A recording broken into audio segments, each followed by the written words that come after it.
আসসালামু আলাইকুম সুপ্রিয় শিক্ষার্থীবৃন্দ, কেমন আছো সবাই? আশা করি ভালো আছো, সুস্থ আছো এবং নিরাপদে আছো।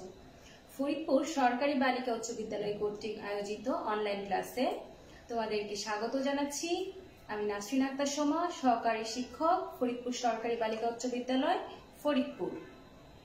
আজকে পাঠের শুরুতেই চলো আমরা একটি ছবি দেখে নিই। বলো তো এটা কিসের ছবি? হ্যাঁ, এটা বাংলাদেশের মানচিত্র। আমরা যদি আরো সুনির্দিষ্টভাবে বলি তাহলে আমরা বলতে পারি এটা স্বাধীন ও সার্বভৌম বাংলাদেশ রাষ্ট্রের মানচিত্র।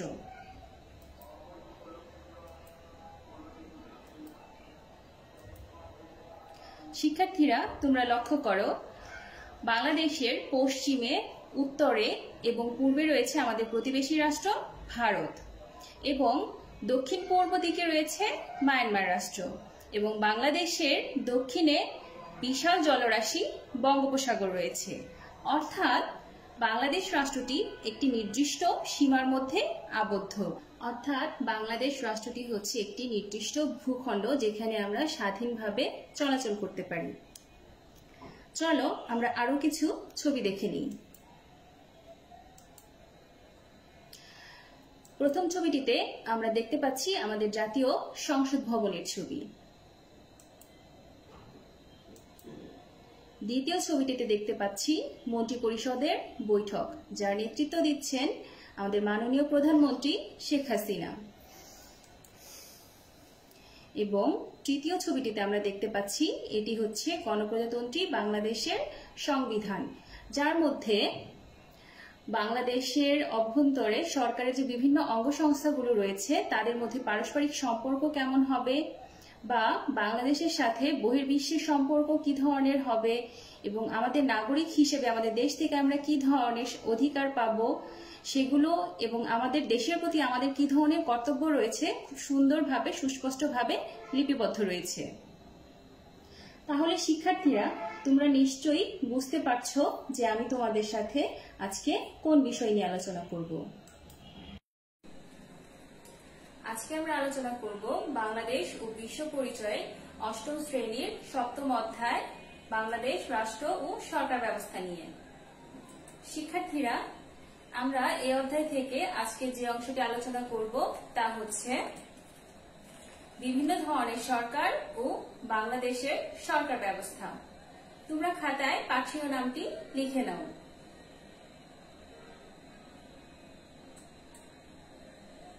শিক্ষার্থীরা, আজকে পাঠের শুরুতেই আমরা জেনে নিব রাষ্ট্র কি। রাষ্ট্র হচ্ছে একটি নির্দিষ্ট ভূখণ্ডে রাজনৈতিকভাবে সুসংগঠিত জনসমষ্টি।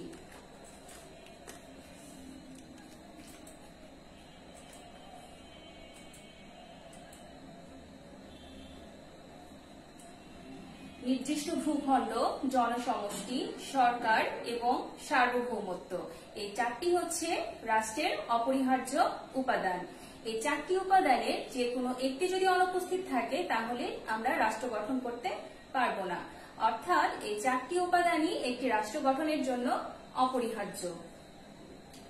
তাহলে আমরা বলতে পারি রাষ্ট্র হচ্ছে একটি রাজনৈতিক প্রতিষ্ঠান এবং এটি পরিচালিত হয় সংবিধানে উল্লেখিত নীতিমালার ভিত্তিতে।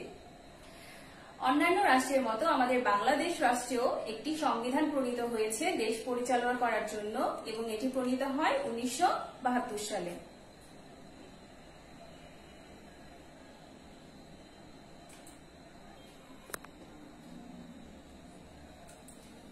শিক্ষার্থীরা, চলো এবার জেনে নেই সরকার কি।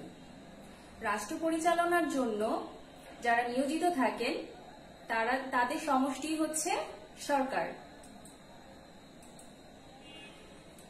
এটি রাষ্ট্রের অপরিহার্য উপাদান এবং রাষ্ট্র পরিচালনার মূল চালিকা শক্তি।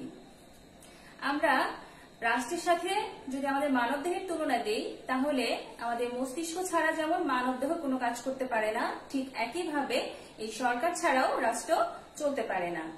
অর্থাৎ রাষ্ট্র পরিচালনার সকল কাজ সরকারের মাধ্যমে সাধিত হয়। সরকার হচ্ছে রাষ্ট্র গঠনের একটি অংশ। বিশ্বের বিভিন্ন রাষ্ট্রে বিভিন্ন ধরনের সরকার ব্যবস্থা রয়েছে। প্রত্যেকটি রাষ্ট্রের সরকার ব্যবস্থা একই ধরনের। সময় পরিবর্তনের সাথে সাথে সরকারের ধরন এবং ধারার পরিবর্তন এসেছে। শিক্ষার্থীরা, এখন আমরা সরকারের শ্রেণী বিভাগ নিয়ে আলোচনা করব।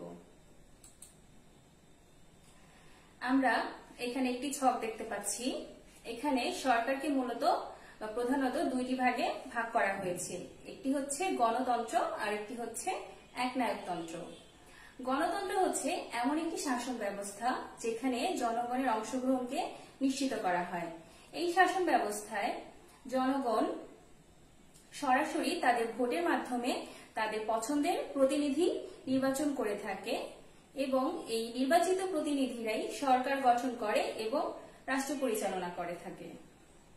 বর্তমান বিশ্বের প্রায় দেশেই এই গণতান্ত্রিক রাষ্ট্র ব্যবস্থা বিদ্যমান রয়েছে।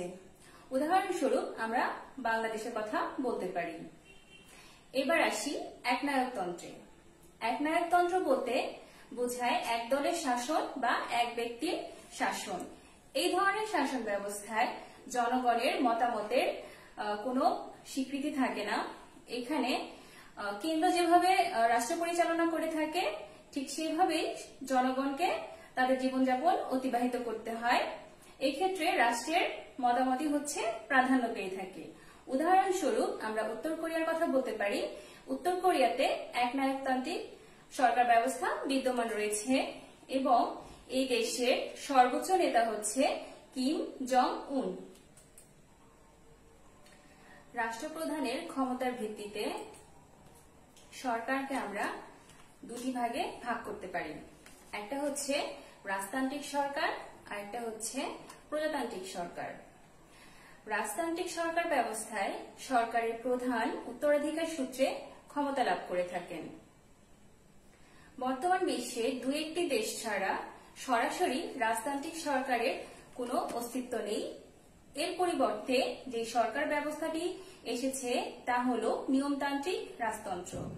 এখানে শুধুমাত্র অতীত ঐতিহ্যকে বজায় রাখার জন্য নিয়মতান্ত্রিক ভাবে একজন রাজা অথবা রানী থাকে, কিন্তু দেশ পরিচালিত হয় নির্বাচিত প্রতিনিধিদের দ্বারা। উদাহরণ হিসেবে আমরা গ্রেট ব্রিটেনের কথা বলতে পারি। এরপরে আরেকটি যে সরকার ব্যবস্থা রয়েছে প্রজাতান্ত্রিক সরকার ব্যবস্থা, সেটি হচ্ছে এমন একটি সরকার ব্যবস্থা যেখানে সরকারের বা রাষ্ট্রপ্রধান জনগণের সরাসরি ভোটে নির্বাচিত হয়ে থাকে। উদাহরণস্বরূপ আমরা আমাদের পার্শ্ববর্তী দেশ ভারতের কথা বলতে পারি।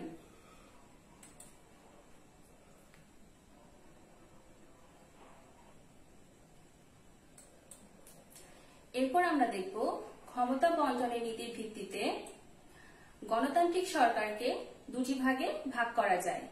একটি হচ্ছে এককেন্দ্রিক সরকার আর একটি হচ্ছে যুক্তরাষ্ট্রীয় সরকার। এককেন্দ্রিক সরকার ব্যবস্থায় শুধুমাত্র কেন্দ্রীয় সরকার দেশটিকে শাসন করে থাকে।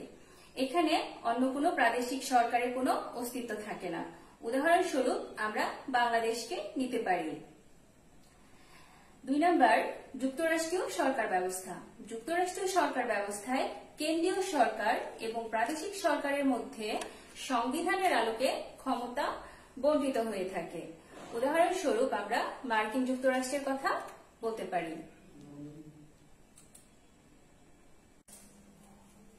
শিক্ষার্থীরা, এখন আমরা জানব আইন ও শাসন বিভাগের সম্পর্কের ভিত্তিতে গণতান্ত্রিক রাষ্ট্রের বা সরকারের প্রকারভেদ। আইন ও শাসন বিভাগের সম্পর্কের ভিত্তিতে গণতান্ত্রিক সরকারকে দুটি ভাগে ভাগ করা যায়। একটা হচ্ছে সংসদীয় সরকার, আরেকটি হচ্ছে রাষ্ট্রপতি শাসিত সরকার। সংসদীয় সরকার ব্যবস্থা হচ্ছে এমন একটি সরকার ব্যবস্থা যেখানে জনগণ সরাসরি ভোটের মাধ্যমে তাদের পছন্দের প্রতিনিধি নির্বাচন করে থাকেন এবং এই নির্বাচিত প্রতিনিধিরাই সরকার গঠন করে দেশের বা রাষ্ট্রের রাষ্ট্রকার্য পরিচালনা করে থাকে। এই ধরনের সরকার ব্যবস্থায় বা সংসদীয় সরকার ব্যবস্থায় রাষ্ট্রের শাসন বিভাগ তার সকল কাজের জন্য আইন বিভাগের কাছে দায়ী থাকে বা নির্ভরশীল থাকে। অর্থাৎ সরকার তার মন্ত্রিপরিষদ নিয়ে দেশের জন্য যে সকল কাজ করবেন এই সকল কাজের জন্য তাকে আইনসভার কাছে জবাবদিহি করতে হবে।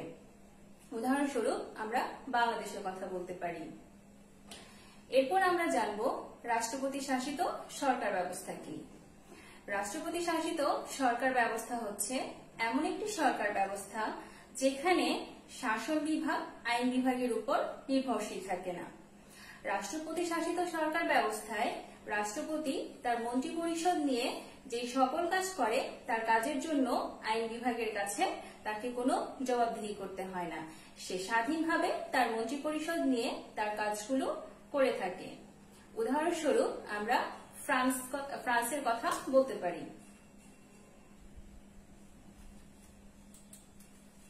শিক্ষার্থীরা, এখন আমরা একটি চিত্রের মাধ্যমে সরকারের বিভিন্ন শ্রেণী বিভাগ নিয়ে আলোচনা করব।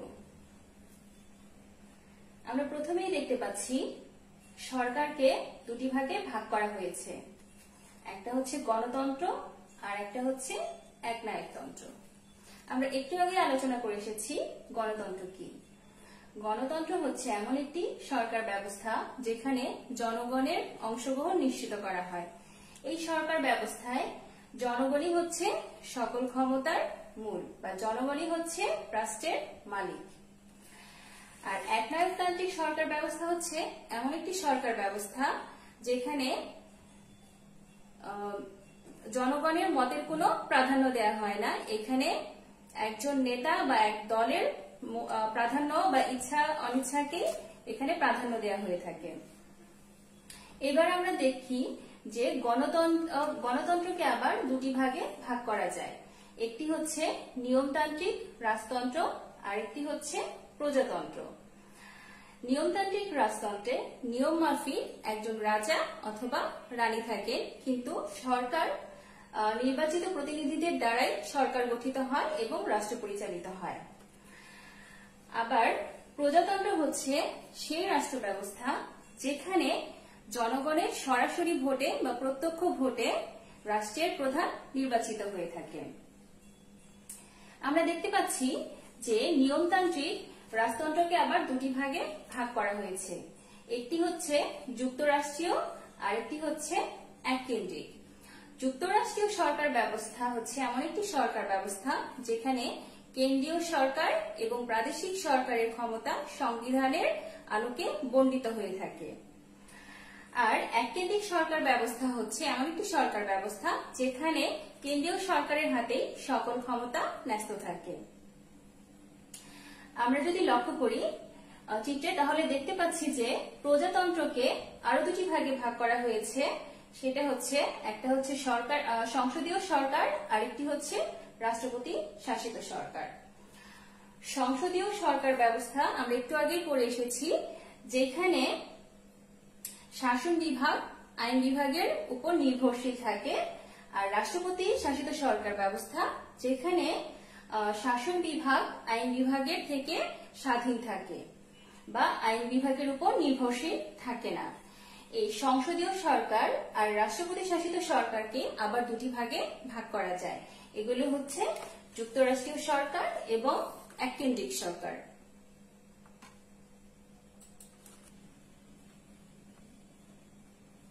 শিক্ষার্থীরা, এখন আমরা বাংলাদেশের সরকার পদ্ধতি সম্পর্কে জানব। আমরা জানি বাংলাদেশ হচ্ছে একটি গণতান্ত্রিক রাষ্ট্র। এখানে জনগণ সরাসরি তাদের ভোটের মাধ্যমে তাদের পছন্দের প্রতিনিধি নির্বাচন করে থাকে এবং এই নির্বাচিত প্রতিনিধিরাই সরকার গঠন করে থাকে। বাংলাদেশে প্রজাতান্ত্রিক সরকার বিদ্যমান রয়েছে। এখানে সরকার প্রধান জনগণের ভোটে নির্বাচিত হয়ে থাকে। আর এই সরকার ব্যবস্থার সকল ক্ষমতার মালিক হচ্ছে জনগণ। জনগণ যেমন তাদের ভোটের মাধ্যমে তাদের প্রতিনিধি নির্বাচন করে এবং সেই প্রতিনিধিরাই যেমন সরকার গঠন করে থাকে, ঠিক একইভাবে আমাদের নির্বাচিত সরকার যদি জনগণের আশা পূরণ করতে না পারে, তাহলে সেই জনগণের হাতে ক্ষমতা রয়েছে সেই সরকারের পতন ঘটানোর। এছাড়াও আমরা জানি যে বাংলাদেশ হচ্ছে একটি এককেন্দ্রিক রাষ্ট্র। এখানে কেন্দ্রীয় সরকারের হাতেই সকল ক্ষমতা ন্যস্ত রয়েছে। এর কোনো প্রদেশ নেই, তবে শাসন কার্যের সুবিধার জন্য আমাদের দেশটিকে 8টি বিভাগে ভাগ করা হয়েছে। আমরা আরো জানি যে বাংলাদেশে সংসদীয় সরকার ব্যবস্থা বিদ্যমান। এখানে এই সংসদীয় সরকার ব্যবস্থায় নিয়মতান্ত্রিকভাবে একজন রাষ্ট্রপ্রধান থাকেন। আমাদের দেশের রাষ্ট্রপ্রধান হচ্ছে রাষ্ট্রপতি এবং সরকার প্রধান হলেন প্রধানমন্ত্রী। শিক্ষার্থীরা, তোমরা এই বিষয়টি খেয়াল করবে যে একজন হচ্ছে রাষ্ট্রপ্রধান, আরেকজন হচ্ছে সরকার প্রধান। আমাদের রাষ্ট্রপতি হচ্ছে আমাদের রাষ্ট্রীয় প্রধান, আর আমাদের প্রধানমন্ত্রী শেখ হাসিনা হচ্ছে আমাদের সরকার প্রধান। আর প্রধানমন্ত্রীর নেতৃত্বেই মন্ত্রিপরিষদ গঠিত হয়ে থাকে। প্রধানমন্ত্রী তার ইচ্ছা অনুযায়ী সংখ্যা বাড়িয়ে বা কমিয়ে এই মন্ত্রিপরিষদ গঠন করতে পারেন। এই প্রধানমন্ত্রী তার মন্ত্রিপরিষদ নিয়ে তার শাসন কার্য পরিচালনা করেন এবং এই শাসন কার্য পরিচালনার জন্য তাকে আইনসভার নিকট দায়ী থাকতে হয় বা দায়বদ্ধ থাকতে হয়। অর্থাৎ এই সরকার ব্যবস্থায় আইনসভার প্রাধান্য বিদ্যমান। সংসদীয় সরকার ব্যবস্থায় যদিও সরকার আমাদের রাষ্ট্র পরিচালনা করে থাকেন, কিন্তু সরকার চাইলেই কোনো আইন প্রণয়ন করতে পারে না। আইন পাশ করতে হয় আমাদের আইনসভায়। একমাত্র আইনসভার অধিকার রয়েছে কোনো নতুন আইন প্রণয়ন করার জন্য বা প্রচলিত যে আইনগুলো রয়েছে তার সংশোধন করার জন্য বা সংযোজন করার জন্য।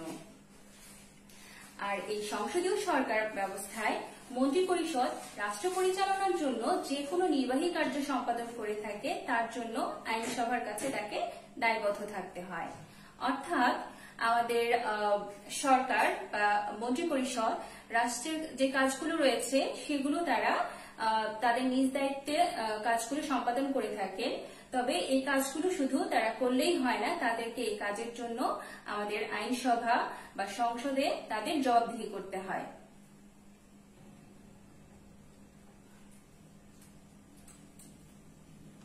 শিক্ষার্থীরা, এখন আমরা বাংলাদেশের সরকার ব্যবস্থার বৈশিষ্ট্য একটি চিত্রের মাধ্যমে দেখব। চিত্রে আমরা দেখতে পাচ্ছি যে মাঝখানে একটি বৃত্ত রয়েছে। এতে আমরা দেখতে পাচ্ছি যে লাল রঙের একটি বৃত্তের মধ্যে হলুদ রঙের বাংলাদেশের মানচিত্র রয়েছে এবং উপরে লেখা আছে গণপ্রজাতন্ত্রী বাংলাদেশ, আর নিচে লেখা আছে সরকার। আর এর দুই পাশে দুটি করে মোট 4টি তারকা চিহ্ন রয়েছে। মূলত এই চিত্রটি হচ্ছে আমাদের বাংলাদেশের জাতীয় মনোগ্রাম। আর এর পাশে আমরা কি দেখতে পাচ্ছি? এর পাশে আমরা দেখতে পাচ্ছি যে বাংলাদেশ হচ্ছে একটি গণতান্ত্রিক রাষ্ট্র। এখানে প্রজাতান্ত্রিক সরকার ব্যবস্থা বিদ্যমান রয়েছে, আর এর রাষ্ট্রীয় নাম হচ্ছে গণপ্রজাতন্ত্রী বাংলাদেশ সরকার। তাহলে শিক্ষার্থীরা, আমরা কি শিখলাম? আমরা শিখলাম যে বাংলাদেশের রাষ্ট্রীয় নাম হচ্ছে গণপ্রজাতন্ত্রী বাংলাদেশ সরকার। এরপর আমরা দেখতে পাচ্ছি যে বাংলাদেশ একটি এককেন্দ্রিক রাষ্ট্র এবং এখানে সংসদীয় পদ্ধতি বা মন্ত্রিপরিষদ শাসিত সরকার ব্যবস্থা রয়েছে। শিক্ষার্থীরা, আমাদের আজকের পাঠ এখানেই শেষ করছি। আমরা তোমাদের জন্য একটি বাড়ির কাজ রয়েছে, তোমরা খাতায় বাড়ির কাজটি উঠিয়ে নাও। বাংলাদেশ একটি গণতান্ত্রিক রাষ্ট্র, দুটি উদাহরণের সাহায্যে প্রমাণ করো। বাড়ির কাজটি তোমরা খাতায় লিখে ফেলো। সবাইকে অনেক ধন্যবাদ। ভালো থাকবে।